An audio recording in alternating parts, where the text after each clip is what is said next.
Hi, this is Lee Wallace talking to you today about ending gendered violence. This is just an overview I looked at three methods: Rayworth's Donut, Future Ripples, and HSD. So, as well as power mapping to create some targeting. So, the pebble that I chose after several others over the last month was a sexual assault museum, and that being a place where speeches, art, and any kind of artifacts relating to sexual assault could be housed. It could be local or it could be national. And after going through this process, my biggest weakness was, but men aren't going to come. However, I then did my power mapping, which made me realize that while men have the influence, they possibly still agree with ending gendered violence in a generation. But after looking at who are the people that actually have influence over them, whether it's other men, friends, family, partners, employers, psychologists, car makers, sporting clubs, banks, schools, churches, that to me is the place then to target. And that may mean that a sexual assault museum isn't preaching to the converted. However, just to be sure, I also had a look at human scale development, and that looks like a bit of a mess there. But it was interesting looking at satisfiers and dissatisfiers. But even more interesting was when we started to look at combining individual and multiple sexual assaults and then working out what the poverties are that are created. I think this was interesting because out of the poverties came what I'm calling the pathology of the sexual assault.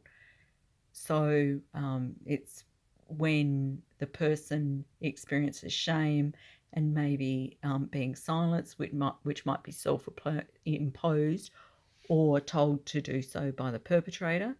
This shame and silence leads to isolation and declining self-esteem because they're not sure who to turn to, they're not believed. This, in addition, could lead to a lack of ability to live, so not having the subsistence need met. The loss of self-esteem and trauma could further lead to a job loss, could be long-term unemployment.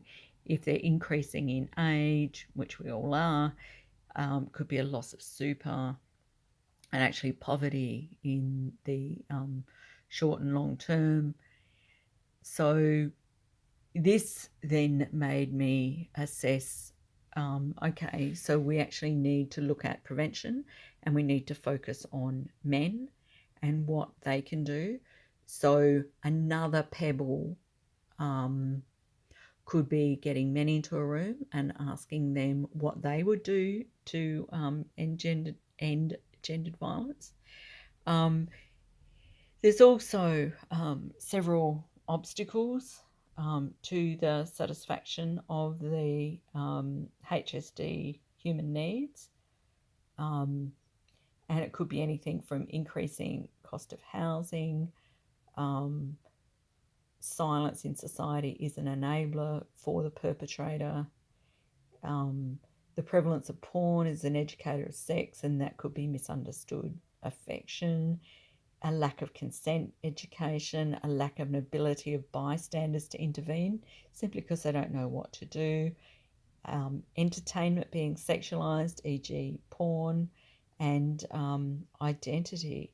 It's hard to actually be an individual if you're seeing something you don't agree with, you might be more likely to go along with what the group's doing. So there's some strengths and there's some weaknesses. The weaknesses are that you see the worst pathology from sexual assault in the HSD framework to poverty. Sexual assault is a dissatisfier which impacts subsistence, protection, identity, and freedom.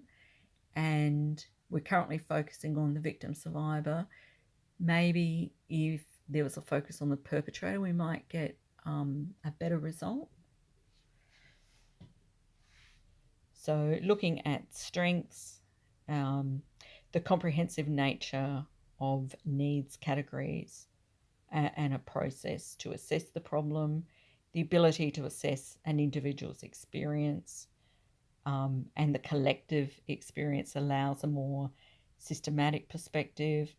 A satisfier can meet many needs, and a method to focus energy and imagination on. The collective pathologies show up as sexual assault, trauma created by a legal system that is not seen worthwhile reporting a sexual assault because you may experience more trauma. Perpetrators have a collective pathologies, giving a perspective that the majority can get away with it. Thank you.